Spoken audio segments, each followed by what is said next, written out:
Hi there. Welcome to Dreamy Histories channel. Tonight we're placing you directly into cold chainmail on a lumpy straw mattress as roosters crow outside stone walls. You're about to experience 24 hours as a night in medieval England, complete with questionable hygiene, brutal justice, and the constant threat of dysentery. Let's be honest, between the plague, the terrible medical care, and the fact that everyone thinks bathing opens your pores to evil spirits, you probably won't survive this. So before you get comfortable, take a moment to like the video and subscribe, but only if you genuinely enjoy what I do here. And hey, drop a comment with where you're listening from and what time it is there. I love seeing our little time-traveling community spread across the globe. Now, close your eyes and listen. Your eyes flutter open to dim morning light filtering through a narrow window slit. Something's wrong. The ceiling above you isn't your familiar bedroom ceiling. Its wooden beams blackened with centuries of smoke. You try to sit up and hear an alarming clink of metal. Looking down, you discover you're wearing a full suit of chainmail over a rough linen tunic. The weight of it presses you into what you now realize is a straw-filled mattress that smells distinctly of mildew and something else you'd rather not identify. Your head pounds, not from last night's drinking, though medieval ale is certainly potent, but from the sheer disorientation of your situation. The room comes into focus. Stone walls with tapestries depicting hunting scenes, a wooden chest bound with iron, and a chamber pot in the corner that you're definitely going to need to figure out soon.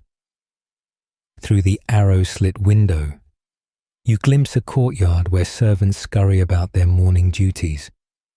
A knock thunders against your heavy oak door. "My lord," a voice calls in Middle English that you somehow understand. The dawn bell has rung. Lord William expects you in the hall to break fast. Your stomach clenches, not from hunger, though you are surprisingly ravenous, but from the realization that you're expected to know what to do. You swing your legs over the bed's edge, chainmail rustling like 1,000 tiny bells, and your feet hit the cold stone floor. No carpet, no heated flooring, just unforgiving stone that sends shivers up your spine. Standing proves challenging. The chainmail alone weighs about 30 pounds, and that's not counting the padded gambeson underneath that's already making you sweat despite the morning chill. You notice a sword propped against the wall. Your sword, apparently, its leather-wrapped handle worn smooth from use. The blade gleams with careful maintenance, and you wonder if you're supposed to know how to use it. Spoiler alert, you definitely are. Your servants, because apparently you have servants now, enter without waiting for permission. A young boy, maybe 14, immediately begins helping you adjust your armor, while an older man lays out fresh clothing. They chatter in that melodic Middle English about today's planned activities, training in the bailey, reviewing accounts with your steward, and preparing for the harvest feast. You nod along, trying to look like you have any idea what's happening. The smell hits you as you move toward the door, a complex bouquet of wood smoke, unwashed bodies, herbs scattered on the floors, and the faint but persistent odor of human waste. Historians still argue whether medieval people were as filthy as we imagine, but your nose is currently voting yes.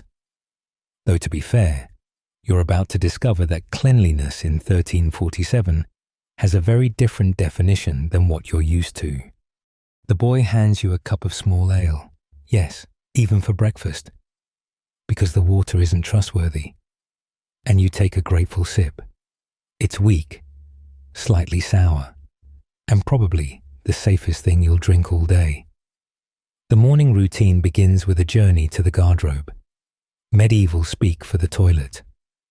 You follow the stone corridor, your chainmail creating a rhythmic percussion with each step until you reach a small wooden door. Inside, you discover medieval plumbing at its finest, a stone bench with a hole cut through it, positioned over a shaft that drops straight down to the moat below. The smell wafting up makes your eyes water. Toilet paper? That's what those scraps of rough cloth hanging on the wall are for. Though some castles, you'll later learn, prefer hay or moss. The Romans had sponges on sticks, but apparently, that technology got lost somewhere along the way. Back in your chamber, washing presents its own adventures. Your servant brings a basin of lukewarm water. Heating it properly would take too much firewood, reserved for more important uses. The soap, if you can call it that, is a greyish lump made from animal fat and lye that feels like sandpaper against your skin. You splash water on your face, trying not to think about when this basin was last properly cleaned. Medieval washing is less about getting clean and more about removing the worst of yesterday's grime. Your servant helps you out of the chainmail, a process that involves a lot of wiggling and creative contortions. Underneath, your linen undergarments are damp with sweat and decidedly ripe. Fresh ones are provided, thank God. Though fresh is relative when laundry involves beating clothes against rocks and hoping for the best. The main washing happens maybe once a week, if you're lucky and the weather cooperates. Now comes the revelation about your status. As your servants dress you in a fine wool tunic embroidered with your heraldic arms, apparently. You own lands spanning 3 villages. You begin to piece together your position. You're not just any knight. You're a landed nobleman with obligations to the Earl of Warwick. The documents on your writing desk, which you pretend to review knowingly, show rents from your tenants, military obligations to your lord, and ongoing disputes about forest rights. One parchment bears your seal, a rampant lion holding a sword, subtle, your older servant, who you gather is named Walter, briefs you on the morning's concerns while adjusting your belt. The harvest is coming in well, but there's trouble with a neighbouring lord who claims your peasants have been poaching in his forest. Also, you're expected to provide 12 men-at-arms for the king's upcoming campaign in France. Something about pressing Edward III's claim to the French throne. You nod sagely, as if you have strong opinions about the opening moves of what historians will eventually call the 100 Years' War. The washing ritual continues with your hands and teeth for your teeth. Walter produces a small stick frayed at one end, your medieval toothbrush, and a powder made from crushed mint and salt. It's actually not terrible, though you suspect the mint is mostly there to mask other flavors. Your fingernails get scraped clean with a small knife, because apparently, dirty nails are associated with manual labor, and you need to maintain the fiction that you never work with your hands despite spending hours training with weapons. The final touch is your hair. Forget modern product. Your styling options are limited to water and maybe some rose oil if you're feeling fancy. Walter combs through the tangles with an ivory comb that's probably worth more than a peasant earns in a year. He mentions something about needing to visit the barber soon for both a haircut and bloodletting, because medieval barbers multitask in terrifying ways. The same person who trims your beard also performs minor surgery. What could go wrong? As you prepare to leave your chamber, you catch sight of yourself in a small, polished metal mirror. Glass mirrors with proper reflections won't be common for another century or two. The wavering image shows a medieval lord staring back, clean-shaven because beards are currently out of fashion, haircut in that distinctive medieval bowl style that somehow makes everyone look vaguely monkish, and clothes that mark you as someone important enough to afford dyed wool. You look the part, even if you feel like an imposter. Walter reminds you about morning prayers in the chapel before breakfast. Right, because this is medieval England, where skipping church isn't really an option unless you fancy being accused of heresy. You strap on your sword, apparently. Nobles go armed even to breakfast and prepare to face your first meal of the day. Your stomach rumbles in anticipation. Though you suspect medieval breakfast might not be quite what you're hoping for. The Great Hall hits you with a wall of sensory information as you enter. Smoke from the central hearth mingles with the aroma of fresh bread, creating a haze that makes your eyes water. Long trestle tables run the length of the room, with the high table set perpendicular at the far end on a raised platform. That's where you're headed, apparently, because social hierarchy determines everything here, including where you plant your posterior for meals. You take your seat among the other nobles, trying to mimic their posture and mannerisms. The bench is hard, the table is harder, and you're starting to understand why medieval art always shows people looking so uncomfortable. A servant immediately places a thick slice of bread before you. Not on a plate, because the bread is your plate.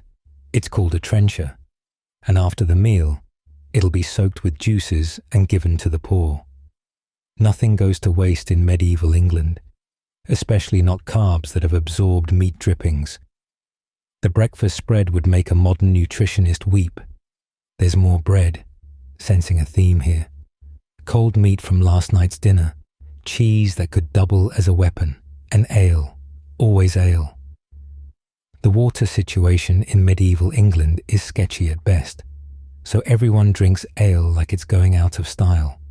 Even children get small ale, which is like the medieval equivalent of giving kids juice boxes, except with a tiny alcohol content. You reach for what looks like butter, but turns out to be lard. Everything is swimming in animal fat, because medieval people need those calories for their ridiculously physical lives. Some table manners, you quickly learn, are surprisingly complex for people who eat with their hands. You share a cup with your neighbor, a minor baron who keeps talking about his gout, and you're expected to wipe the rim after each sip. Forks haven't made it to England yet. They're considered effeminate and possibly satanic. So you're working with a knife and your fingers. The key is to use only your thumb and first two fingers, keeping your pinky elegantly extended like you're at some violent tea party. The hall erupts in laughter as a fellow knight recounts a story about yesterday's hunt. Apparently, Lord Edmund's horse threw him into a brook while chasing a hart, and he emerged looking like a drowned rat in full armor. Medieval humor tends toward the slapstick, you notice, heavy on bodily functions and misfortune. You laugh along, noting that dental hygiene among your peers is varied. Some sport surprisingly white teeth from all that coarse bread acting as nature's toothbrush, while others display gaps that tell stories of bar fights and failed medical interventions. Your neighbor leans in conspiratorially, his breath a potent mix of ale and last night's garlic. He whispers about the king's new taxes to fund the French campaign. Apparently, Edward III needs money for his claim to the French throne through his mother, Isabella. This bit of genealogical gymnastics will spark a war lasting over a century. But right now, everyone's mainly concerned about how much it'll cost them. The Baron mentions something about hiring Genoese crossbowmen, and you nod knowingly despite having no idea why Italian mercenaries are part of English military strategy. A commotion near the kitchens draws everyone's attention. The cook is berating a kitchen boy who dropped a platter of meat. Medieval kitchens operate on a strict hierarchy, and mistakes mean public humiliation at best, a beating at worst. The lord of the castle waves it off magnanimously. Wasted food is unfortunate, but not worth disrupting breakfast. Besides, The dogs circling under the tables will handle any cleanup. These aren't pets, mind you, but working animals who earn their keep by serving as medieval Roombas. The conversation turns to the harvest, and you learn that your estates are doing well. Historians still argue whether the medieval warm period was ending around this time, but your wheat yields suggest the climate is still cooperating. Of course, in about a year, the Black Death will arrive and make agricultural productivity the least of anyone's worries. But for now, everyone's optimistic about grain prices. You make appropriate noises about hoping for good weather, which is basically the medieval equivalent of small talk. As breakfast winds down, you notice the social choreography at play. Lower-ranking knights wait for higher nobles to finish. Servants clear trenches in a specific order. Even standing up requires protocol. You can't just leave when you're full. The lord of the castle signals the meal's end by standing, and everyone follows suit like a medieval wave. You've survived your first meal, though your stomach is already questioning the wisdom of that much ale before noon. But hey, at least you didn't use the wrong fingers or drink from the finger bowl. Medieval etiquette, where the bar is simultaneously very high and underground. The bailey, that's the courtyard between the castle walls, buzzes with military activity as you make your way to morning training. Your chainmail has warmed in the sun, turning you into a walking oven, and you haven't even started swinging a sword yet. Around you, men-at-arms practice with quarterstaffs while squires run drills that look suspiciously like medieval CrossFit. The weapons master, a scarred veteran named Sir Richard, who's missing 2 fingers on his left hand, occupational hazard, waves you over to the practice ground. Late again, my lord, he growls, though you're pretty sure you're on time. Medieval timekeeping is more of an art than a science when sundials are high-tech. He hands you a blunted practice sword that still weighs enough to make your arm ache just holding it. The other knights are already paired off, and you find yourself facing a younger knight who's grinning like he knows something you don't. Spoiler, he knows how to sword fight, and you're about to learn that medieval combat is nothing like the movies. Your opponent circles you, and you try to mirror his movements without looking like a complete novice. He strikes first, a diagonal slash that you barely parry, the impact jarring your entire arm. Medieval swords aren't the elegant rapiers of later centuries. They're hefty chunks of steel designed to batter through armor. Your opponent follows up with a thrust that catches you in the ribs. Even with padding, it drives the breath from your lungs. You swing back wildly, and he sidesteps with insulting ease. "You're fighting like a Frenchman," Sir Richard bellows, which is apparently the worst insult possible in 1347 England. "Use your whole body, not just your arm." Easy for him to say. You're discovering muscles you didn't know existed, all of them screaming in protest. The chainmail that seemed heavy this morning now feels like you're wearing a small building. Sweat pours down your face, stinging your eyes, and you're genuinely concerned about heat stroke. Between bouts, you catch fragments of conversation that paint a sobering picture. The king is raising an army for another campaign in France.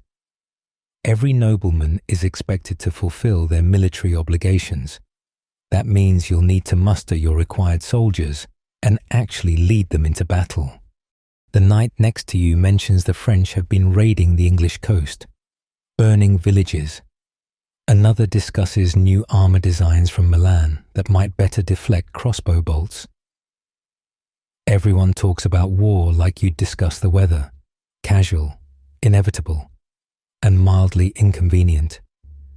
The training escalates to group combat, and you're thrust into a mock melee that's barely distinguishable from an actual brawl.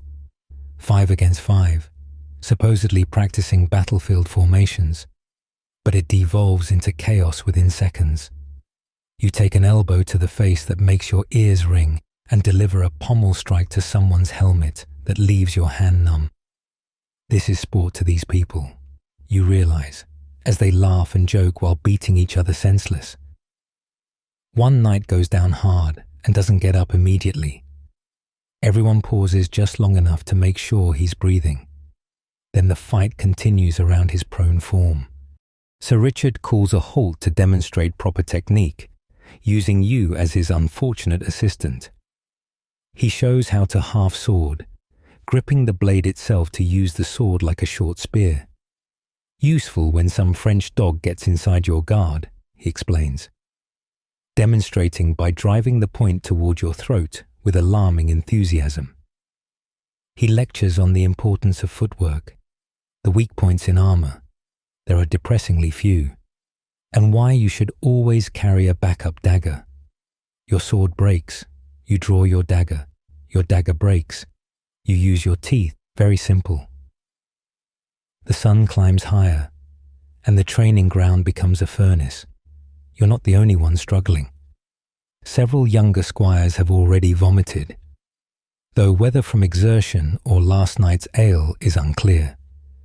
Historians still argue whether medieval warriors were actually superior athletes or just had high pain tolerance. But watching these men train for hours in full armor suggests both. Your modern body is definitely not prepared for this level of sustained punishment. As training winds down, talk turns to the upcoming campaign. Sir Richard mentions needing to drill the peasant levies. Farmers handed spears and told to stand in formation. Half of them will run at the first charge, he predicts cheerfully. But they might slow the French cavalry enough for us to flank them. The casualness with which they discuss probable death rates is chilling. You're starting to understand that medieval warfare isn't about glory or honor. It's about surviving long enough to loot the enemy's baggage train. You stumble off the training ground, every muscle screaming, armor feeling like it's fused to your body with sweat. Your sword arm trembles uncontrollably, and you're pretty sure you've got bruises on your bruises. But you survive morning training without completely embarrassing yourself or getting seriously maimed, which counts as a win in medieval terms. Now you just need to figure out how to dismount your armor without crying. Your steward, a thin man named Geoffrey, with the demeanor of someone perpetually expecting bad news, waits for you in the castle's accounting chamber. Scrolls and parchments cover a massive oak table, each one representing some aspect of your estates that apparently requires immediate attention. You slump into a chair, still aching from training, as Geoffrey launches into a recitation of figures that would make a modern Excel spreadsheet weep with envy, all tracked by hand in Latin abbreviations you're supposed to understand. The harvest from Westfield village yielded 43 quarters of wheat, my lord, he begins, consulting his records. A quarter, you gather from context, is about 8 bushels, though medieval measurements vary wildly depending on who's doing the measuring and how honest they're feeling. However, the Reeve claims wolves took 6 sheep, which seems excessive. His tone suggests the Reeve might be selling mutton on the side and blaming local wildlife. Medieval accounting fraud. Same as modern fraud, just with more livestock. The feudal system reveals itself through these documents as a complex web of obligations that makes corporate hierarchies look simple. You owe military service to the Earl of Warwick, 40 days per year, but you can pay scutage, basically a I'd rather not fight tax, if you prefer. Your peasants owe you labor service, working your domain lands 3 days a week during harvest. They also pay rent in coins, chickens, eggs, and something called boon work, which is mandatory overtime disguised as community service. Everyone owes someone something, all the way up to the king, who theoretically owns everything but practically owns whatever he can defend. A dispute requires your judgment, Two villages are fighting over water rights to a stream that feeds their mills. The miller of Eastbrook claims the miller of Westfield has been damming the stream, reducing water flow and thus his ability to grind grain. This is serious business. Mills are medieval technology centers, and controlling grain processing means controlling food supply. Geoffrey presents depositions from various witnesses, most of whom seem related to one miller or the other. Medieval justice relies heavily on local reputation and oath-taking, which works great until everyone's lying. You attempt to look judicial while having no idea how to resolve this. Fortunately, Geoffrey whispers suggestions based on precedent. Apparently, your father ruled on a similar case by ordering both mills to operate on alternate days. Solomon would be proud. You decree the same solution, hoping neither miller decides to settle things with a midnight arson, a disturbingly common form of medieval conflict resolution. The sealed judgment gets added to the pile of documents that supposedly record all important decisions, but will probably be eaten by mice within a decade. The financial records reveal you're actually quite wealthy by medieval standards. Your 3 villages generate about £60 annually after expenses, enough to maintain your household, pay your obligations, and still have money for improvements. Of course, improvements in 1347 means things like a new roof that probably won't collapse, rather than swimming pool installation. Geoffrey mentions proudly that you could afford to build a new dovecote, which is apparently the medieval equivalent of a status symbol. Nothing says successful nobleman like a tower full of pigeons. Tax collection methods prove surprisingly sophisticated. Your reeve, village manager, maintains detailed records of every family's obligations, tracked using tally sticks, wooden sticks with notches that serve as receipts. When a peasant pays part of their rent, the stick gets notched and split, with each party keeping half. It's tamper-proof and doesn't require literacy, though historians still argue whether medieval peasants were as illiterate as commonly believed. Your records suggest at least some could sign their names, though John X his mark appears frequently. A messenger arrives with disturbing news. The king's tax collectors will arrive next month to assess your contribution to the French war. Geoffrey's face, already gloomy, achieves new depths of despair. War taxes are never popular, but they're especially unwelcome just after harvest, when everyone's calculating whether they'll make it through winter.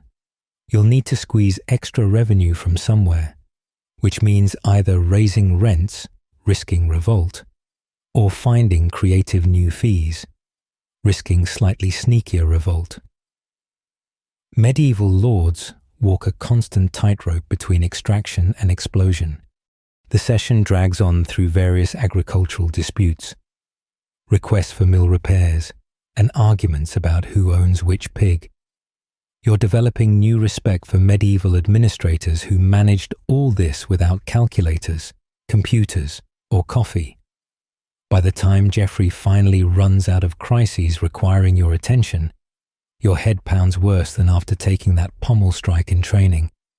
But you've learned something important. Being a medieval lord isn't about sword fighting and castle dwelling. It's mostly paperwork, just with worse handwriting and more sheep involved. Your seal presses into warm wax on the final document, making everything official. The weight of managing 3 villages and hundreds of lives sits heavy on your shoulders. At least modern middle managers just worry about quarterly reports. You're responsible for whether these people eat this winter, and that's assuming the French don't invade, the harvest doesn't fail, and nobody starts a peasant revolt. No pressure. The hunting party assembles in the courtyard just after noon, a chaos of horses, hounds, and heavily armed nobility, treating a deer hunt like a military campaign. Your destrier, a warhorse that costs more than a peasant family sees in a lifetime, stamps impatiently as you mount. The saddle, high-backed and designed for combat, makes you feel slightly more secure about staying attached to this medieval tank with legs. Around you, fellow nobles compare weapons and boast about previous kills, while their horses spray spectacular amounts of processed hay across the cobblestones. Lord Edmund, recently recovered from his brook diving adventure, rides up alongside you. Magnificent day for hunting, wouldn't you say? He grins, displaying teeth that suggest medieval dentistry hasn't been kind. The master huntsman reports a hart of 14 tines in the eastern forest, a royal beast. In medieval hunting hierarchy, the number of points on a stag's antlers determines its nobility. 14 tines makes it worthy of kingly pursuit, though you suspect the huntsman might be exaggerating. Medieval marketing isn't so different from modern advertising. The party moves out through the castle gates, a parade of privilege that sends peasants scattering. You count about 20 nobles, twice that many servants, and enough dogs to populate a small village. The hounds fall into two categories: large, heavy mastiffs for bringing down boar, and leaner running hounds for deer. They bay constantly, a cacophony that probably alerts every animal within 5 miles that death approaches on horseback. Subtlety isn't really a medieval concept. Entering the forest feels like crossing into another world.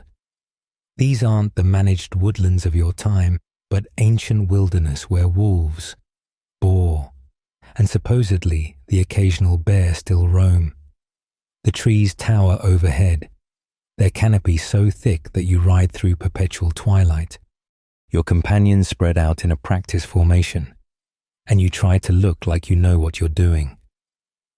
The master huntsman reads signs invisible to your modern eyes: disturbed leaves, broken twigs, mysteries written in mud that tell him exactly where the hart passed and how long ago. Political discussion flows as naturally as the hunt itself.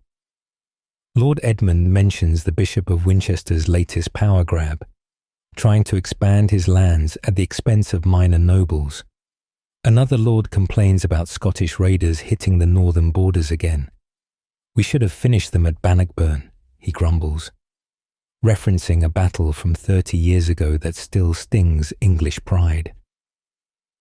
Someone else argues that the real threat is France, especially with Philip VI building a fleet. He means to invade, the Lord insists. Why else gather so many ships?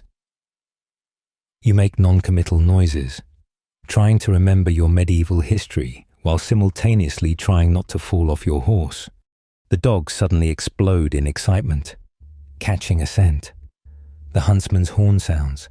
Different notes mean different things, and everyone seems to understand this musical code except you. The party surges forward, horses crashing through undergrowth with no regard for anything as pedestrian as paths. You grip your reins and pray, bouncing in the saddle like a sack of particularly ungraceful potatoes.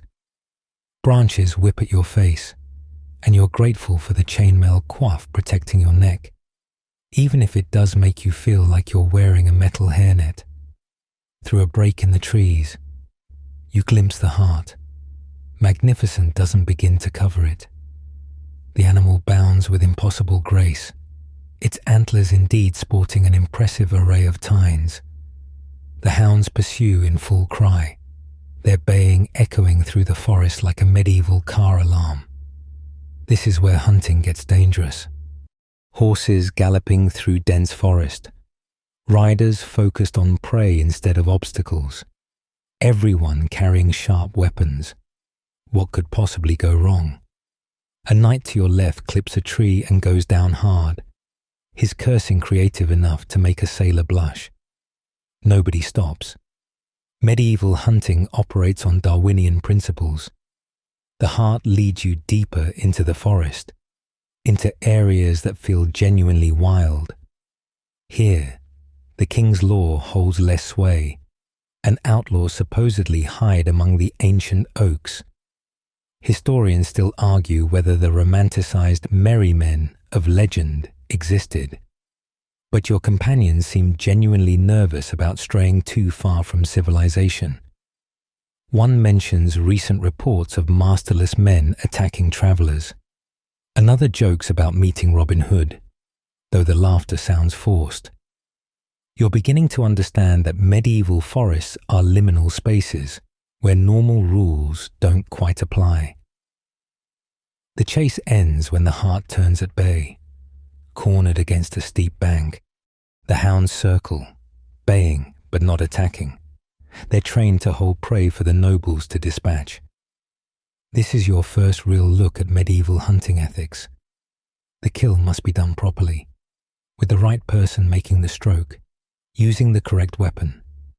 Lord Edmund, as highest ranking, dismounts and approaches with a specialized hunting sword. The hart, exhausted and magnificent, watches with dark eyes that seem far too knowing. The kill is quick, clean, and somehow both brutal and ritualistic. What follows is a field dressing ceremony that would horrify modern health inspectors. The huntsman performs the unmake with practiced efficiency, each organ removed in specific order and distributed according to rank. The hounds get their traditional rewards, fighting over bloody portions while nobles discuss the hart's age and condition like wine connoisseurs. You're handed something warm and unidentifiable as an honor.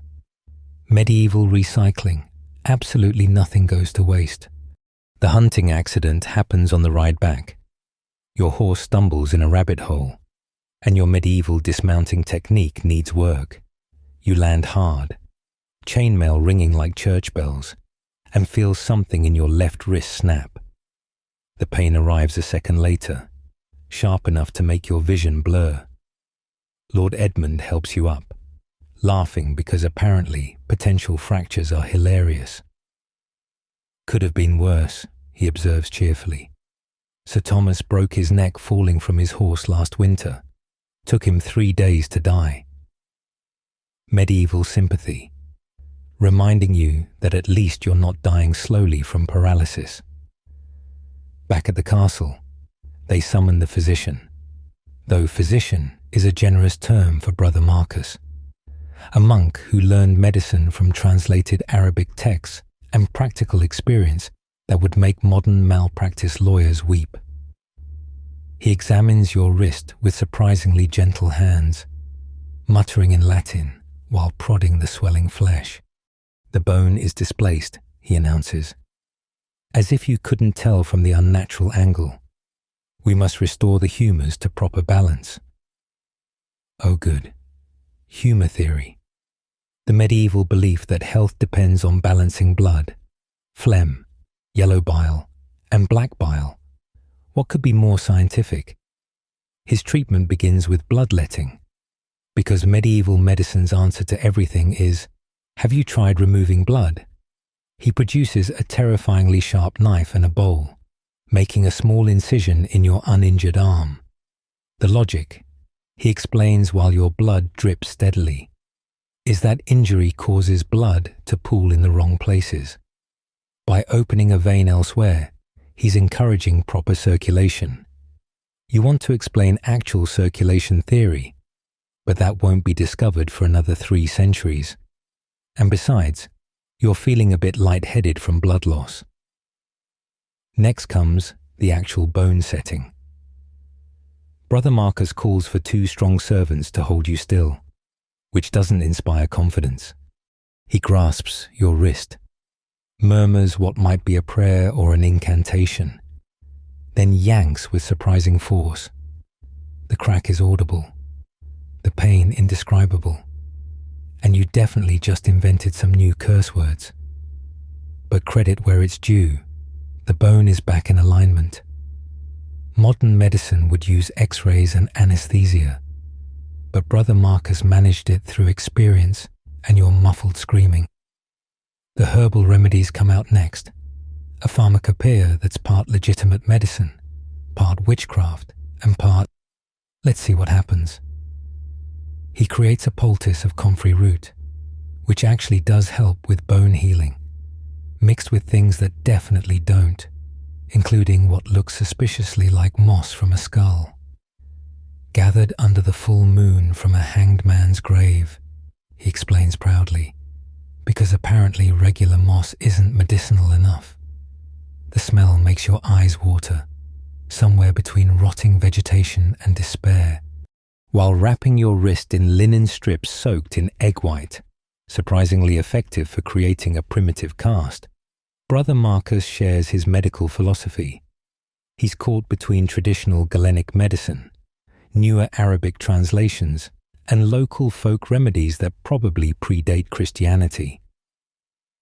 The University of Salerno teaches that injuries must be kept dry, he notes, but English tradition says beeswax and prayer work better. He's hedging his bets with both, plus a charm written on the parchment that he tucks into your bandages. Medieval medicine, covering all bases because nobody really knows what works. The pain management options range from bite on this stick to drink yourself unconscious. Brother Marcus produces a flask of something he calls dwale, a mixture of opium, hemlock, and wine that would definitely be illegal in your time. Just a sip, he warns. Too much and you'll sleep forever. Medieval anesthesia operates on a very fine line between pain relief and accidental murder. You take the smallest possible sip and immediately understand why medieval surgery had such high mortality rates. This stuff could knock out a horse. Other patients fill the infirmary, providing a cheerful backdrop of medieval medical disasters. A knight with a suppurating wound is having it packed with honey and cobwebs.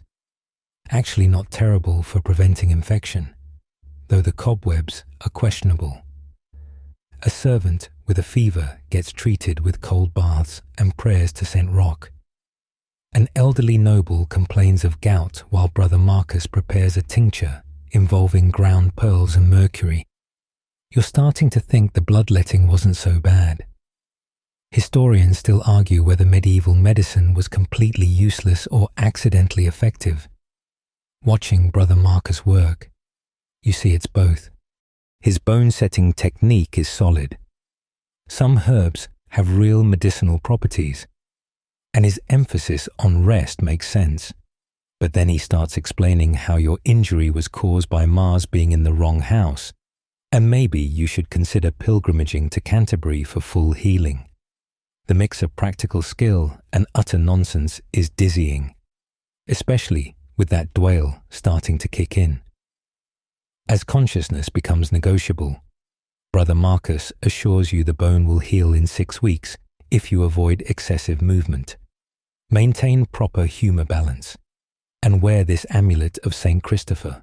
Also, no eating rabbit on Wednesdays because that's obviously bad for bones.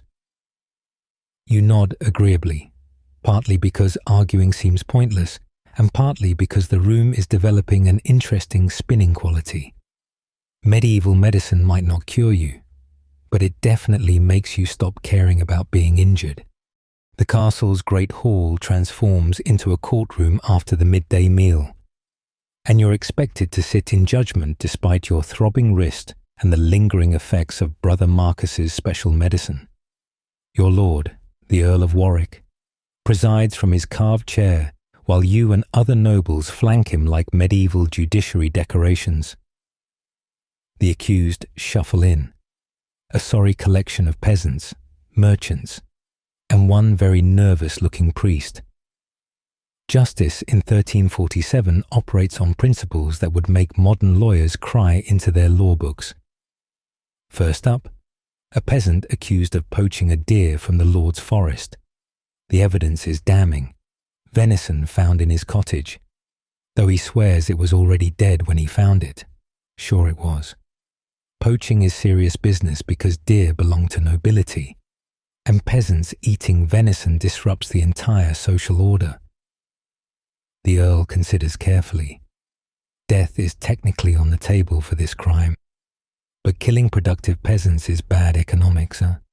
Instead, he orders the man's ears cropped. You watch, horrified, but trying to look judicially stern, as they heat the shears. Medieval justice believes in immediate, visible punishment. Next comes a dispute between two merchants over a shipment of wool that arrived full of moths. The plaintiff demands compensation. The defendant claims the moths were God's will. Both present witnesses who swear contradictory oaths on holy relics. This is where medieval law gets interesting. When testimony conflicts, they turn to trial by ordeal. The Earl orders trial by hot iron. Both merchants will carry a glowing iron bar 9 paces. After 3 days, whoever's hand shows signs of infection is lying because God protects the innocent. It's scientifically nonsense but procedurally fascinating. The priest's case provides real drama. He's accused of fornication with a miller's wife, which is problematic because priests are supposed to be celibate. The church claims exclusive jurisdiction over clerical crimes, but the miller demands secular justice. This jurisdictional dispute between church and crown has been raging since Thomas Becket got himself murdered 2 centuries ago. The Earl navigates carefully. Offending the church means potential excommunication, but appearing weak undermines secular authority. He rules that the priest must undergo church trial but pay compensation to the miller. Everyone grumbles, which probably means it's a fair compromise. Then comes the witchcraft accusation. A young woman stands accused of cursing her neighbor's cow, which subsequently died. The evidence? She was seen talking to the cow, probably trying to move it off her vegetables. She owns a black cat, medieval pest control, and she knows which herbs help with childbirth, basic midwifery. The combination apparently screams witch to medieval minds. Historians still argue whether medieval people truly believed in witchcraft or used accusations to settle scores. Watching this frightened girl tremble before the court, you suspect it's both. The Earl orders trial by water. She'll be bound and thrown into the castle pond. If she floats, she's a witch because water rejects evil. If she sinks, she's innocent but also drowning. Medieval logic at its finest. You want to object but lack both standing and vocabulary to explain why this is insane. The girl breaks down sobbing, which some interpret as guilt and others as terror. Finally, the local priest intervenes, suggesting she might be merely simple-minded rather than evil. The Earl commutes the sentence to public penance and a hefty fine. She'll live, though her reputation won't, between cases. You observe the complex dynamics at play. The Earl balances multiple interests, maintaining order, generating revenue through fines, keeping the church happy, and not depopulating his lands through excessive executions. Justice is definitely for sale. Several defendants produce purses that make charges mysteriously disappear. Others rely on oath helpers, friends who swear to their good character without necessarily knowing anything about the actual crime. It's like character witnesses, except they're basically saying, "I bet my soul this person isn't lying," which carries weight in a world where eternal damnation is a genuine concern. A fight breaks out in the crowd when someone recognizes a man who allegedly stole his pig 6 months ago. The impromptu trial by combat begins before guards can intervene, both men rolling in the rushes, throwing punches that would make a boxing coach weep. The Earl watches with amusement before ordering them separated. He rules that they'll settle it properly tomorrow with quarterstaffs. Trial by combat remains a legitimate legal procedure, based on the belief that God grants victory to the righteous. You're beginning to see why medieval lawyers preferred documentation to letting God sort things out. The final case involves inheritance dispute. 3 brothers claiming their dead father's land. Each produces documents, though given medieval literacy rates, the authenticity is questionable. The Earl orders the documents examined by monks who can actually read, delaying judgment. Medieval property law is surprisingly complex, with different rules for inherited land, purchased land, and land held in military service. The brothers glare at each other with promises of future violence in their eyes. Family disputes are the same across centuries, just with worse hygiene and sharper weapons. Court concludes as afternoon shadows lengthen. You've witnessed justice that's part theatre, part religious ceremony, and occasionally part actual law. The combination of superstition, pragmatism, and brutality is distinctly medieval. Your wrist throbs as you stand, reminding you that you narrowly avoided Brother Marcus, suggesting trial by combat to determine if your bones would heal properly. Medieval logic, where legal procedure and medical treatment are equally likely to kill you. The chapel bells summon everyone to Vespers, and refusing isn't really an option unless you fancy being labelled a heretic. Your wrist throbs with each toll as you file into the castle chapel with other nobles, taking your place according to strict social hierarchy.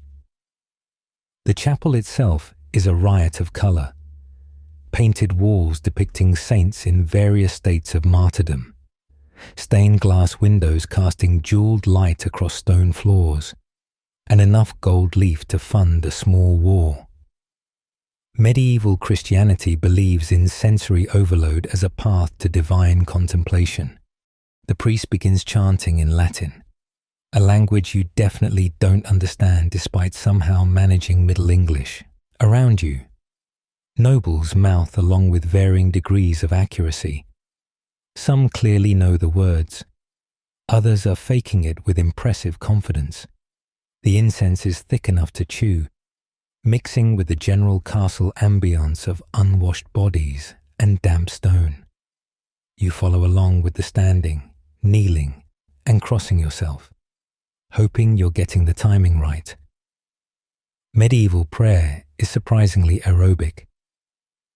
During the sermon, delivered in English, so the nobility can't claim ignorance, the priest launches into a tirade about the dangers of fortune-telling and divination. Apparently, some peasants have been caught casting lots to predict the harvest, which is definitely Satan's work, and not at all like the Church's practice of interpreting divine will through bird flight patterns. The cognitive dissonance is impressive. He also mentions that seeing a single magpie is bad luck unless you cross yourself immediately, which seems to blur the line between Christianity and older beliefs that nobody talks about, but everyone still follows. After the formal service, private devotions begin. You watch nobles approach various saints' shrines, each with specific specialties. Saint Blaise for throat ailments, Saint Agatha for breast problems, Saint Apollonia for toothaches. Medieval Christianity operates like a medical referral service with better artwork. You join others at Saint Christopher's shrine, patron of travellers, because you're definitely on a journey even if it's temporal rather than geographical. The offerings left by previous supplicants range from coins to crude wax models of body parts needing healing. Medieval prayer, part worship, part medical insurance. The relics are the chapel's real treasures. The priest proudly shows off a fragment of the true cross, one of approximately 10,000 such fragments across Europe. A tooth supposedly from St. George, and a vial of milk from the Virgin Mary. The theological logistics of that last one hurt your brain, but everyone treats it with deep reverence, A noble lady touches her rosary to each relic, collecting holiness like medieval Pokemon. The priest mentions they're hoping to acquire a finger bone from St. Thomas Becket, which would really put their chapel on the pilgrimage map. Confession follows, and you're herded into a small alcove with a priest who looks like he'd rather be anywhere else. Medieval confession is face-to-face. None of that anonymous booth business. He runs through the standard sins with the efficiency of someone who's heard it all. Have you committed murder? Not yet, though the day is young. Adultery? The medieval definition is complex enough to require a theology degree. Usury? You're not even sure what interest rates count as excessive in 1347. You confess to pride and gluttony because those seem safe. And he assigns you 3 paternosters and a warning about the dangers of French wine. The really interesting part comes during the blessing of various items. People bring everything from swords to bread to sheep. Yes, someone brought a sheep into the chapel for blessing. The priest sprinkles holy water with abandon while muttering Latin formulas. A knight has his new armor blessed for protection in battle, which seems like hedging your bets with both steel and sanctity. A pregnant woman gets her belly blessed, along with a charm that's definitely not Christian, but gets a pass because it includes a cross. Medieval Christianity, surprisingly flexible when it comes to covering all spiritual bases. Between services, you notice the side business happening in the chapel. Scribes offer to write letters for the illiterate, which is basically everyone. A pardoner sells indulgences with the enthusiasm of a used car salesman. Buy now and reduce your time in purgatory. Prices vary based on the sin and your ability to pay. Murder is expensive, but they're running a special on gluttony. You watch a merchant negotiate a bulk discount for his entire family, because apparently salvation has a group rate. The theology is questionable, but the economics are sound. Historians still argue whether medieval people were genuinely devout or just going through the motions. Watching your fellow nobles, it's clearly both. Some pray with genuine fervor, tears streaming as they contemplate Christ's passion. Others use chapel time to conduct business, arrange marriages, and gossip about who's sleeping with whom. One knight spends the entire service eyeing a young widow in a way that definitely requires confession. The priest ignores it all with the patience of someone who knows his congregation's sins better than they do. The service concludes with announcements that blend sacred and secular seamlessly. Next week's feast day requires fasting beforehand. The bishop needs money for cathedral repairs. Anyone harboring heretical thoughts should report for immediate counseling. Oh, and there's a tournament next month. Fighters should register with the marshal. Medieval Christianity doesn't separate church and daily life. They're woven together like the illuminated manuscripts in the chapel library, sacred and mundane intertwining in patterns too complex to fully unravel. The bathing ritual begins as servants haul steaming buckets from the kitchens to your chamber, where a wooden tub awaits like a medieval torture device. The tub itself is lined with linen cloth, partly for comfort, mostly to avoid splinters in unfortunate places. You've survived the day's activities coated in a patina of sweat, dirt, blood, and whatever Brother Marcus smeared on your wrist. So even medieval bathing standards demand attention. The servants add herbs to the water, rosemary, lavender, and something that might be sage or might be last week's vegetables. Hard to tell. Undressing reveals the full scope of your medieval makeover. Bruises bloom across your torso like purple flowers. Souvenirs from morning training. Your legs bear scratches from the hunt. and your wrist looks like someone attached a small melon to your arm. The servants cluck sympathetically while helping you into the tub, which requires careful maneuvering to avoid both drowning and re-breaking bones. The water is actually hot, luxury of luxuries, though you suspect it won't stay that way long in a drafty castle chamber. The soap situation remains problematic. You're offered the same grey lump from this morning, though now someone's added rose oil to make it smell less like rendered fat and more like floral rendered fat. Washing your hair involves fascinating logistics when you can't fully use one arm. A servant helps, pouring water from a pewter pitcher while you scrub one-handed. Medieval shampoo is basically more soap, though the wealthy sometimes use egg yolks. You're grateful nobody's cracking eggs on your head tonight. Between scribbings, Walter updates you on feast preparations. Apparently, your presence at the high table is non-negotiable despite your injuries. The Countess of Warwick specifically requested you sit near her, he mentions with a meaningful look. Medieval matchmaking operates at the speed of parental ambition, and you're apparently prime marriage material, landed, titled, and not currently dying of obvious diseases. The Countess has 3 unmarried daughters, and you sink lower in this tub, wondering if drowning would be preferable to medieval speed dating. The bathing process includes trimming your nails, again, checking for lice, mercifully absent, and general grooming that suggests tonight's feast is serious business. A barber arrives to trim your hair and beard, yes, the same profession that does surgery, because medieval multitasking knows no bounds. He wields his razor with confidence that's either reassuring or terrifying. Hold very still, my lord, he advises, while scraping near your jugular. Lost a customer last week to a sneeze. Medieval humour, making jokes about accidental death while holding sharp objects to your throat. Your feast clothing emerges from storage chests like textile archaeology.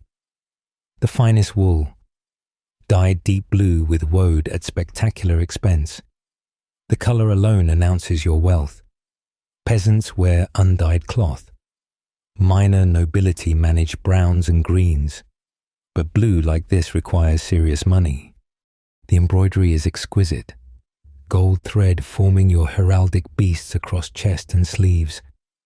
It takes 2 servants to dress you properly, layering linen, wool, and more wool until you feel like an expensively upholstered chair. The final touch is a gold chain that probably costs more than a village earns annually. Jewelry isn't just decoration, it's portable wealth and status signaling. Your rings serve multiple purposes, the signet for sealing documents, another showing your coat of arms, and one that's supposedly protective against poison, but is probably just a nice ruby. A medieval nobleman wears his net worth, ready to pawn it for ransom if captured or bribe his way out of trouble. You catch your reflection in the polished metal mirror and barely recognize yourself. You look like a medieval lord because, terrifyingly, you are one. The transformation continues with perfuming, because smelling better than the general population is another status marker. Walter produces various scented oils and waters, explaining their properties with the seriousness of a sommelier. Civet for masculinity, my lord, though some prefer ambergris. Rosewater for the hands, naturally. The civet smells like something dyed in a flower shop, but apparently that's fashionable. You submit to being scented like a medieval air freshener, though you draw the line at the suggested rouge for your cheeks. Some fashion trends deserve to die in the 14th century. Final preparations include selecting appropriate weapons, because medieval formal wear includes stabbing implements. A decorative dagger goes on your belt, too pretty for actual fighting, but perfect for cutting meat and intimidating dinner companions. Your sword stays behind. Wearing it to dinner would be like bringing a bazooka to brunch. Walter briefs you on tonight's guests like preparing for a corporate meeting. If corporate meetings included potential violence and definitely included excessive alcohol.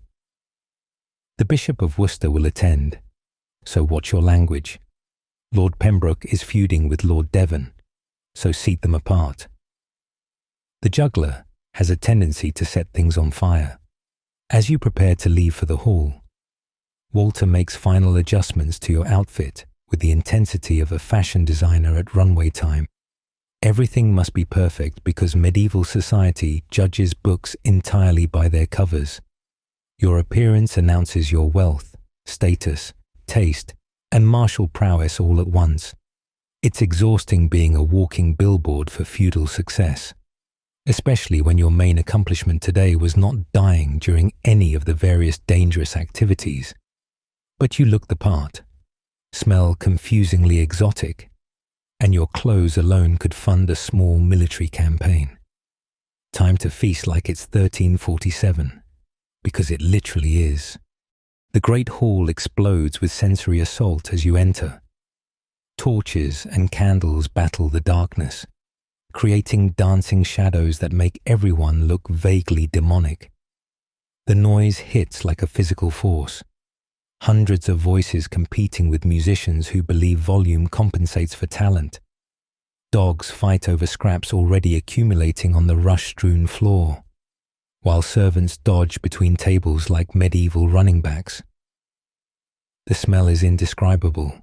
Roasting meat, spilled wine, unwashed bodies, perfume, smoke, and something that might be either incense or something dying in the walls. You take your assigned seat at the high table, elevated above the common rabble on a literal platform because medieval society loves obvious metaphors. The Countess of Warwick smiles predatorily and immediately introduces her eldest daughter, who giggles at everything you say, including good evening. The girl can't be older than 14, which is apparently prime marriageable age in 1347. You smile back while internally screaming, trying to remember if medieval etiquette allows you to fake your own death during dinner. The feast begins with hand washing, because even medieval people recognize that eating with filthy fingers is suboptimal. Servants circulate with pewter basins and linen towels, while a page holds a soap ball that smells like it was carved from flowers. The ritual is elaborate. You wash, dry, then wash again, while everyone pretends this makes up for a general lack of hygiene. The bishop blesses the meal in Latin lengthy enough to make the food cool, though considering medieval food safety, that might be intentional. Then comes the parade of food that would make a modern cardiologist weep. First course: broth, with enough grease floating on top to waterproof a roof. You sip carefully, sharing a bowl with the giggling daughter who apparently thinks communal eating is the height of romance. Next comes the fish course. It's Friday, so meat is technically forbidden. Though the definition of fish stretches to include beaver, it swims. Barnacle geese, they grow near water. And puffins, they eat fish, so basically they're fish once removed. Medieval logic, making dietary restrictions work for you. The entertainments begin between courses. A minstrel sings about courtly love while accompanying himself on a lute that's slightly out of tune. His song involves a knight pining for a married lady for approximately 47 verses, each more melodramatic than the last. Medieval romance, all the passion, none of the actual physical contact, unless you count meaningful glove touching. Next come the jugglers, who immediately set fire to something that wasn't supposed to burn. The hall erupts in good-natured chaos as servants beat out flames with their cloaks. The main courses arrive like edible architecture, A roasted peacock, redressed in its own feathers, looks ready to strut off the platter. A swan swimming in sauce, a boar's head with an apple in its mouth, and something called a cockatrice, front half of a capon sewn to the back half of a pig, because medieval cuisine believes in playing God with food. Everything is heavily spiced, partly for flavor, but mostly to hide the taste of meat that's been hanging slightly too long. Nutmeg, cinnamon, ginger, and pepper in quantities that represent serious wealth. Spices cost more than gold, and using them liberally announces you can afford to literally eat money. Table manners become competitive sport at the high table. You must cut meat for the lady beside you. The giggling has intensified. Serve her the choicest bits, and engage in witty conversation while navigating around bones. Gristle, and the occasional bit of food that's still moving. Your eating knife becomes a precision instrument as you dissect various creatures while maintaining eye contact and discussing the weather. The Countess watches approvingly, probably planning your wedding already. Between meat courses come subtleties, elaborate constructions of sugar and pastry designed to impress.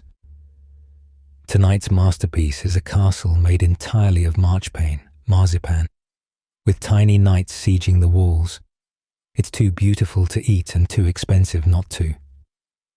The bishop gets the honor of first destruction, biting the head off a sugar knight with unchristian glee. Watching grown nobles fight over candy castle pieces while maintaining dignity is entertainment in itself. The wine flows like a river in flood season. You've lost count of how many times your cup's been refilled. Medieval feasts operate on the principle that sobriety is optional but drinking is mandatory. The wine is heavily spiced and sweetened, sometimes heated with pokers from the fire. It tastes like Christmas market smell. If Christmas markets were trying to get you drunk enough to agree to marriage alliances, you notice seasoned feast-goers pacing themselves, alternating wine with bread. Amateurs are already sliding under tables. The entertainment escalates as inhibitions decrease. A dancing bear performs, looking as miserable as you'd expect a bear in chains to look. Acrobats form human pyramids that wobble dangerously near the fire. A fool in motley makes jokes about current events that would definitely get him cancelled in your time, but have medieval nobles roaring with laughter. Someone starts a drinking song that seems to have infinite verses, each more anatomically improbable than the last. This is medieval entertainment, loud, crude, potentially fatal, and absolutely committed to excess. Somewhere around the 7th course, or possibly the 17th, you've lost track. You realize medieval feasting is endurance sport. Your stomach protests the quantity and combination of foods while your head swims from wine. The Countess's daughter has progressed from giggling to hiccuping, which apparently passes for seduction. Around you, the feast continues in full roar, a testament to medieval capacity for celebration in the face of constant mortality. Tomorrow you could die from war, plague, or bad oysters. But tonight there's wine and peacock and sugar castles. The feast winds down into the political wheeling and dealing that's the real purpose of these gatherings. You excuse yourself from the increasingly aggressive matchmaking attempts. The Countess's youngest daughter has joined the campaign, and find yourself swept into a private chamber with several high-ranking nobles. The door closes. Guards take position outside, and suddenly the jovial feast atmosphere evaporates like morning mist. Lord Pembroke leans forward, his voice dropping to conspiracy levels. We need to discuss the French situation. The room contains enough accumulated wealth and power to reshape kingdoms, or at least significantly dent them. Maps spread across the table show the English holdings in France, Gascony, parts of Normandy, claims to territories that exist more in legal documents than reality. Lord Devon traces the coastline with one finger.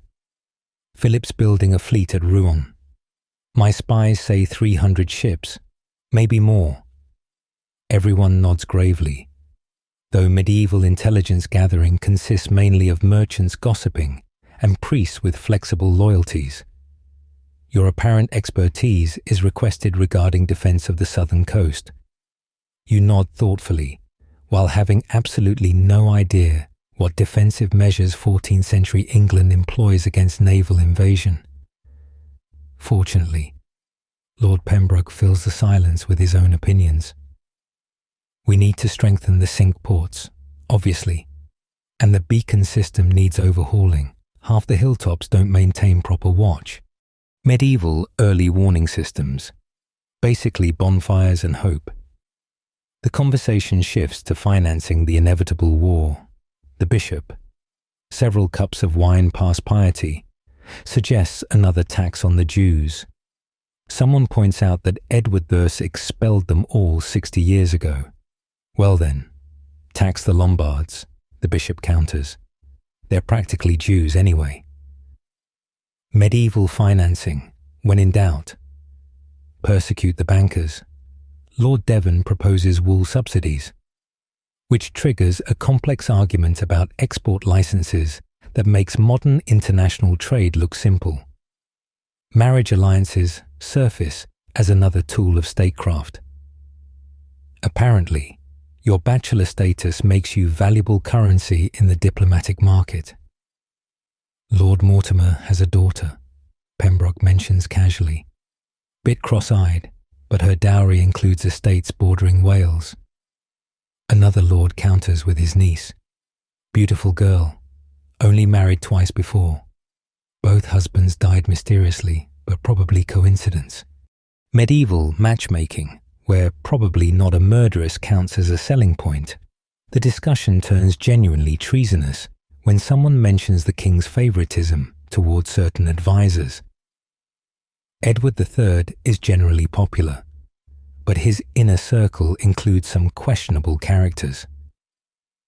That merchant Pole has too much influence, Lord Devon grumbles. War profiteer, mark my words. Everyone agrees while simultaneously calculating how to profit from the coming conflict. Hypocrisy flows as freely as the wine, which servants continue to pour despite this being allegedly a secret meeting. Scottish threats complicate the French situation. We can't fight on two fronts, someone observes, demonstrating strategic insight that will be consistently ignored throughout the 100 Years' War.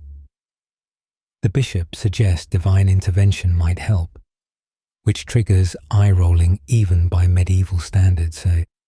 God helps those who help themselves, Pembroke notes dryly, preferably with several thousand longbowmen. The debate continues. Hire mercenaries versus train more yeomen.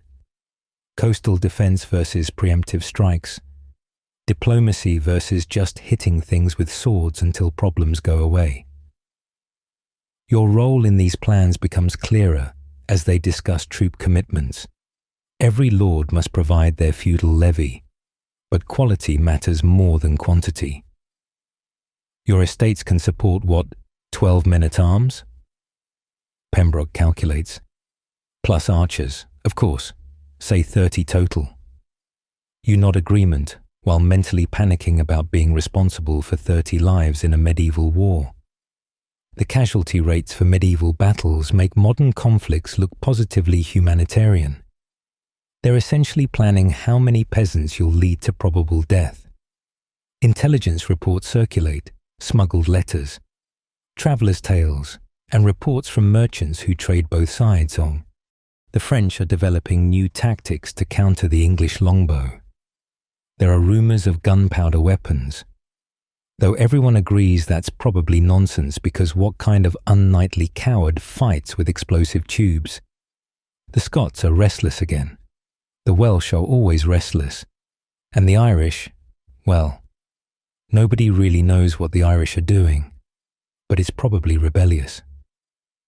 As midnight approaches, the conspirators, because that's essentially what you are, reach vague agreements. Support the king but watch his advisors.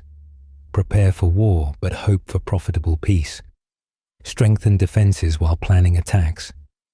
Marry strategically but avoid the obviously homicidal candidates. It's politics at its most medieval, contradictory, cynical, and dressed up in enough chivalric rhetoric to sound noble. Everyone swears mighty oaths of secrecy that will last approximately until they reach the next potential ally. You escape back to the Great Hall, where the feast has devolved into barely controlled chaos. Someone started a wrestling match.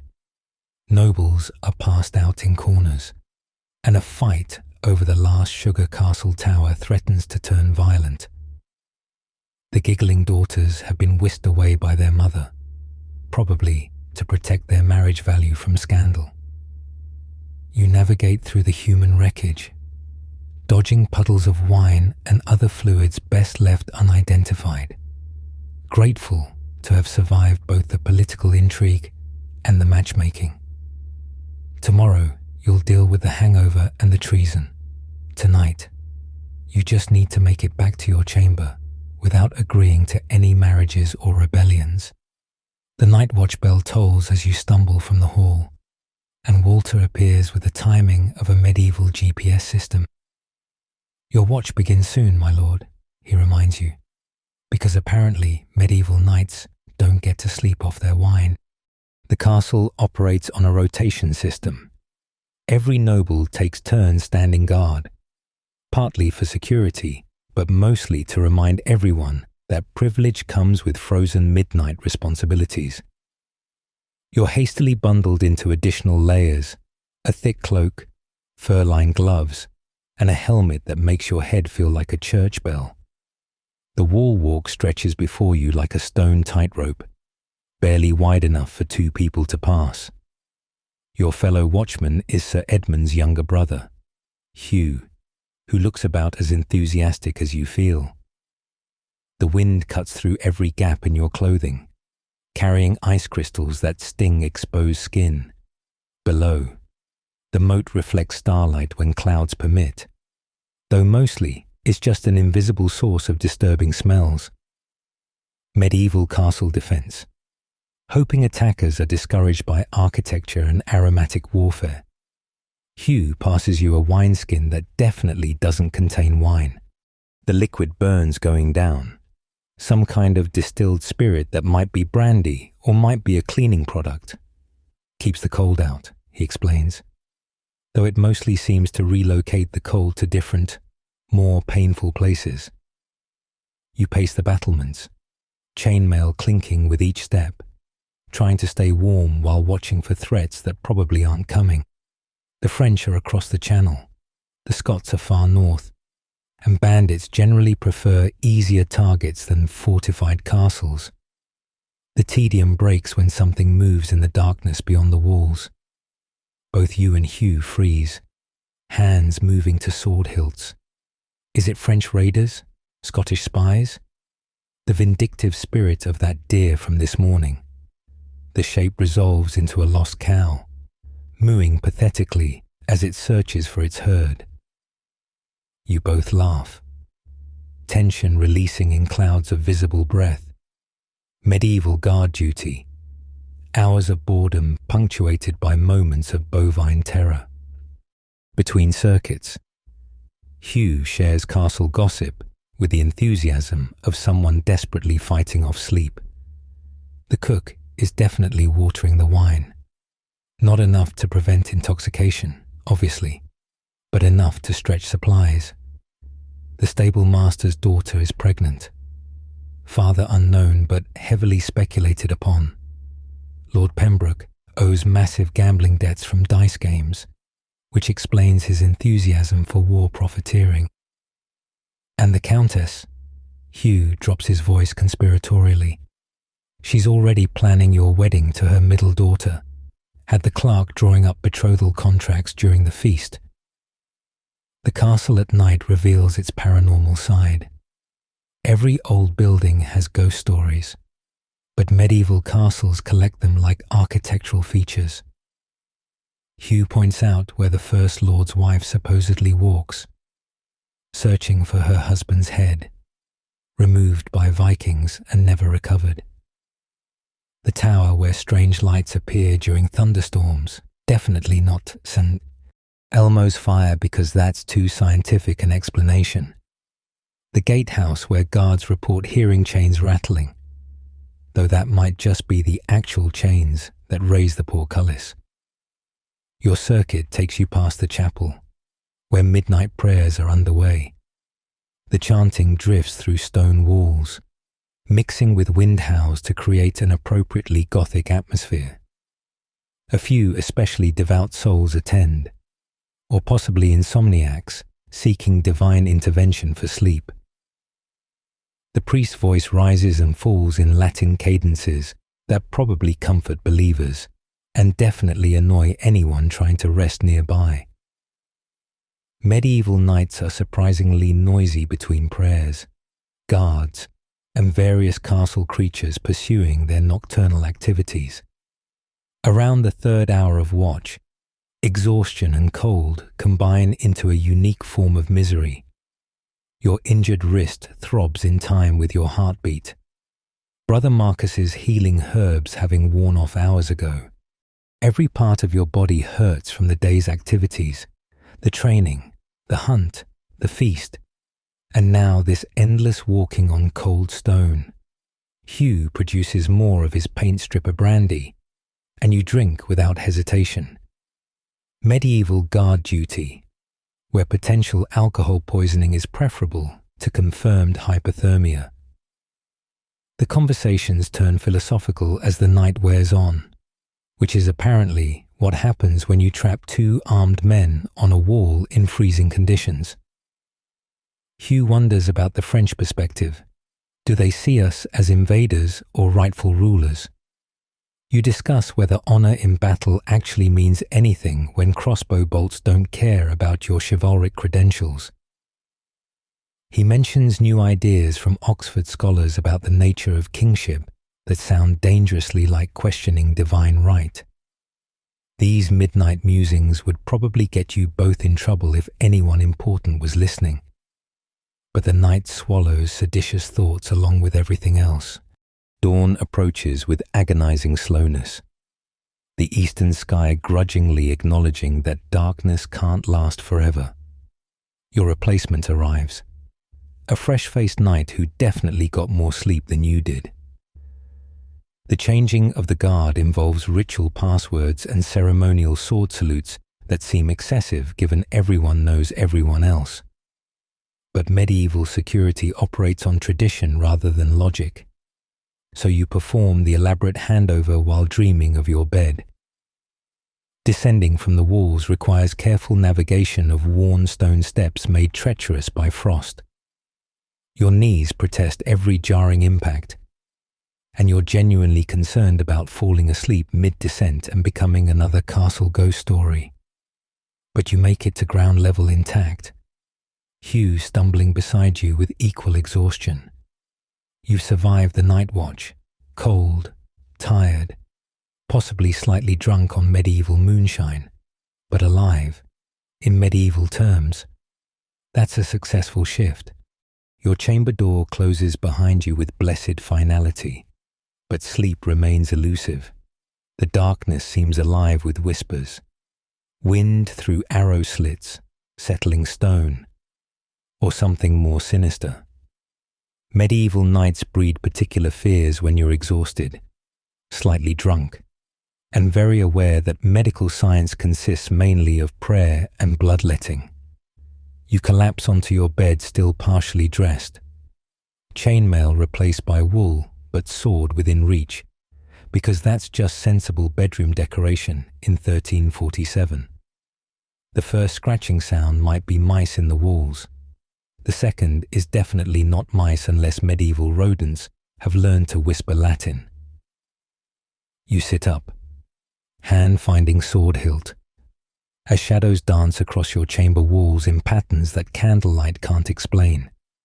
Your rational mind insists it's exhaustion, and Brother Marcus's medicinal herbs creating hallucinations. Your medieval mind, rapidly adapting to local beliefs, knows that demons particularly enjoy tormenting the weak and wounded. A figure materializes near your door, translucent, wearing the armor of an earlier age, missing the head Hugh mentioned in his ghost stories. You should scream, run, or at least cross yourself. But exhaustion has eliminated such luxuries as proper panic. Wrong room, you mutter, because apparently your stress response to medieval ghosts is treating them like lost tourists. The figure wavers, possibly offended by your lack of terror, then fades through the wall with a sound like disappointed sighing. The supernatural encounter escalates when something starts breathing under your bed. Heavy, wet breathing that suggests either a demon or the world's worst hiding spot. You peer over the edge, sword ready, to find one of the castle dogs who's discovered your chambers marginally warmer than the Great Hall. The massive mastiff wags its tail, completely unconcerned about your near heart attack. Medieval castle life, where distinguishing between hellhounds and actual hounds requires visual confirmation. Sleep brings no relief. Your dreams blend the day's experiences into a horrifying potpourri. You're fighting French knights who turn into tax collectors, hunting deer that speak Latin and demand trial by combat, treating wounds with leeches that transform into tiny bishops, denouncing your medical theories as heresy. The Countess's daughters chase you through endless castle corridors, all giggling in harmony while waving marriage contracts. You wake repeatedly, disoriented, checking whether the various pains are dream injuries or actual damage from your medieval adventure. The chapel bells ring for matins, middle-of-the-night prayers for the especially devout or chronically insomniac. You lie still, hoping religious obligation doesn't extend to attending every service. But footsteps in the corridor suggest others take their salvation more seriously. Or perhaps they've also seen things in the darkness and seek sanctuary. Medieval faith offers comfort against night terrors, even if those terrors might be indigestion from feast food rather than actual demons. Your chamber grows colder as the fire dies to embers. Getting up to add wood means leaving warm blankets and risking whatever might grab ankles in the darkness. Medieval heating is essentially a choice between freezing or burning down your room. You compromise by pulling every available covering onto the bed, creating a textile fortress against cold and supernatural intrusions. The dog, unbidden, jumps up beside you. Normally, you'd object, but it's warm and probably scares away minor demons. Walter appears at some ungodly hour with surprising news. Riders arrive during the night with urgent messages. The French have raided the southern coast, burning villages. The king summons his nobles to London for a war council. Your comfortable castle existence is about to become considerably less comfortable. We must prepare for your departure, my lord, Walter says, with the resignation of someone who knows travel means discomfort, danger, and definitely no proper beds for weeks. The reality of medieval warfare settles like lead in your stomach. You've trained with swords, discussed strategy, and sworn oaths. But actual combat means facing men who've spent their entire lives learning to kill efficiently. Your one day of night experience hasn't prepared you for leading troops into battle against French professionals. The romantic notions of chivalry evaporate when confronted with the prospect of actual sharp objects aimed at your vital organs. Dawn creeps through your window with reluctant light, revealing your chamber's supernatural population has retreated to wherever medieval ghosts spend daylight hours. The dog snores beside you, apparently unbothered by spiritual visitations or impending warfare. Church bells announce prime prayers and another day of medieval existence. You've survived your first night as a knight, barely. But the French aren't going to wait while you figure out basic sword work. Rising requires extraordinary effort. Every muscle protests yesterday's abuse. Your wrist throbs with renewed enthusiasm, and your head pounds from wine, exhaustion, and possibly mild demonic possession. But knights don't get sick days, especially with war looming. You swing legs over the bed's edge, disturbing the dog who gives you a look of deep betrayal.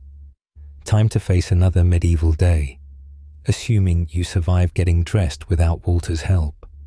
The armor waits like a metallic torture device, ready for another round of trying to kill you through weight and restricted mobility alone.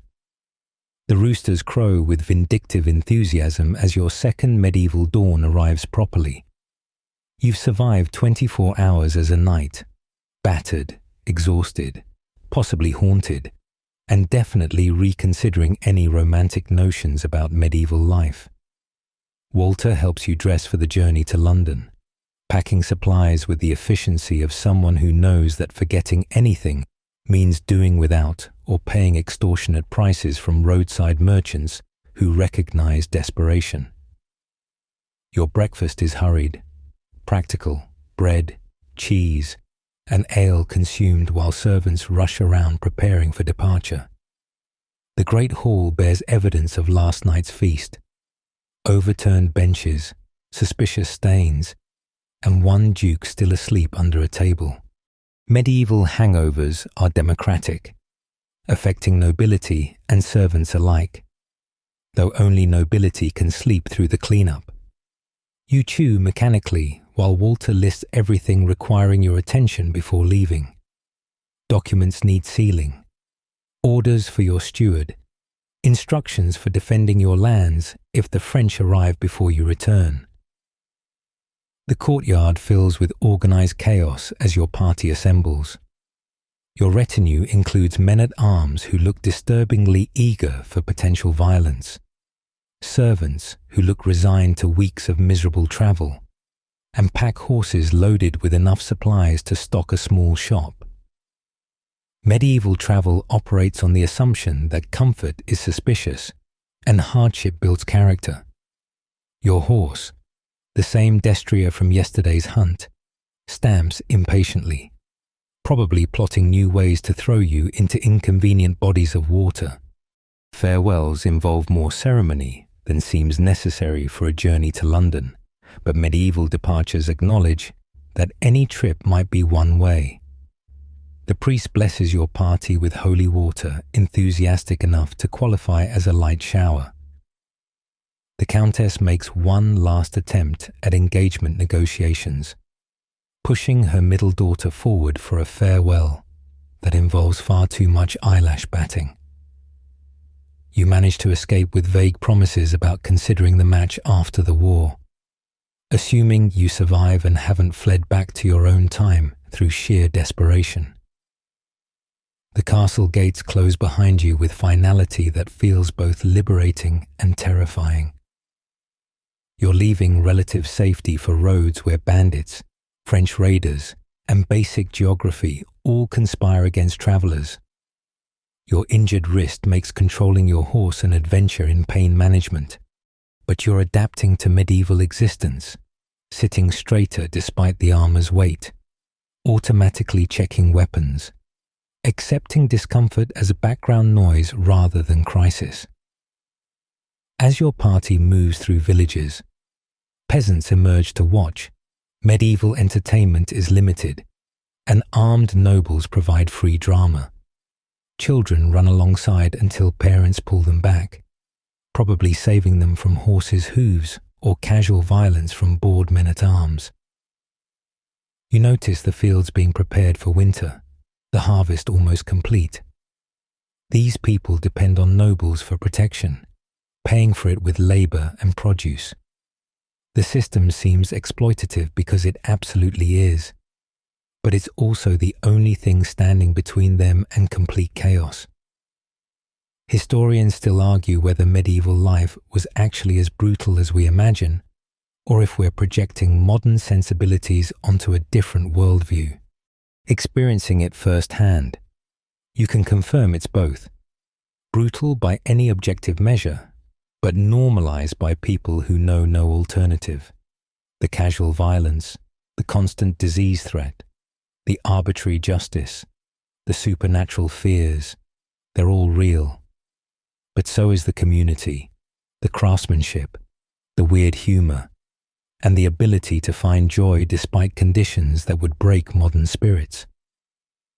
You've learned that knights aren't romantic heroes, but armed administrators trying to balance warfare, politics, and estate management while wearing uncomfortable metal clothing. That medieval medicine might occasionally work despite itself, probably through sheer luck and patient stubbornness. That hygiene is relative, comfort is optional, and everyone agrees the French are up to something. You've discovered muscles you didn't know existed, all of them currently filing formal complaints. The road stretches ahead toward London and war, but that's tomorrow's crisis. Today, you're just trying to stay on your horse, avoid obviously doomed marriage proposals, and not think too hard about leading men into battle with your current sword skills. Your medieval day is complete. You've broken fast with nobility, trained with weapons, administered justice, hunted, been medically tortured, attended court, prayed, or at least stood near prayer, feasted, conspired, and stood watch. You've even been haunted, because medieval experiences include supernatural harassment at no extra charge. As the castle disappears behind trees, you reflect on survival strategies. When in doubt, blame the French. Ale is safer than water, but moderation is still advisable. Always check for ghosts before bed. Marriage proposals can be deflected by mentioning urgent military obligations. If medical treatment seems worse than the injury, it probably is. Prayer helps, whether through divine intervention or placebo effect. And most importantly, medieval life is survivable, uncomfortable, dangerous, occasionally terrifying, but survivable. The journey continues through an England that won't see modern comforts for centuries. But you've adapted, learned, and somehow thrived in conditions that would send most modern people into therapy. You're thinking like a medieval knight now, which is either character growth or Stockholm syndrome. Your wrist throbs, your everything aches, and somewhere ahead French soldiers plan your potential demise. But you're alive, mostly intact, and haven't agreed to any marriages yet. In medieval terms, that's a successful day. Tomorrow you'll reach London, face the king, and march to war. But those are future concerns. Right now, you're just a knight on a horse, wearing too much metal, trying to make sense of a world that operates on entirely different rules. You've woken up in medieval England and survived your first day. Whether you'll survive the rest remains to be seen, but at least you know the basics. Trust no one's medical advice. Keep your sword close, and never ever trust a French person's intentions. The medieval world awaits, dangerous and filthy but weirdly fascinating. You ride on, and now, as your horse carries you steadily toward London and the uncertain future that awaits, let me help you drift gently back to your own time. Your armor grows lighter with each breath, the chainmail dissolving into the soft weight of your blanket. The rhythm of hoofbeats transforms into your own heartbeat, slow and steady in the safety of your modern bed. Those stone castle walls fade into familiar bedroom walls, and the medieval morning light softens into the gentle glow of your nightlight. or the moon outside your window. Let the worried thoughts about French invasions and marriage proposals float away like morning mist. They belong to another time, another world. Your body sinks deeper into your mattress, so much softer than straw and wooden boards, and your breathing becomes long and peaceful. No more night watches in the cold. No more sword practice at dawn. No more medieval remedies that might kill you. Just rest, sweet, safe, modern rest. The only battle you need to fight now is the battle for perfect sleep. And you're already winning. Let history settle back into story. Let the medieval world return to dreams where it belongs. You're home, you're safe. And tomorrow requires nothing more challenging than maybe hitting the snooze button. Close your eyes and let yourself drift. Past centuries of time. Back through all those years. Until you're exactly where you belong. Sleep well. Time traveler. Your medieval adventure is complete, and your own cozy bed awaits your dreams.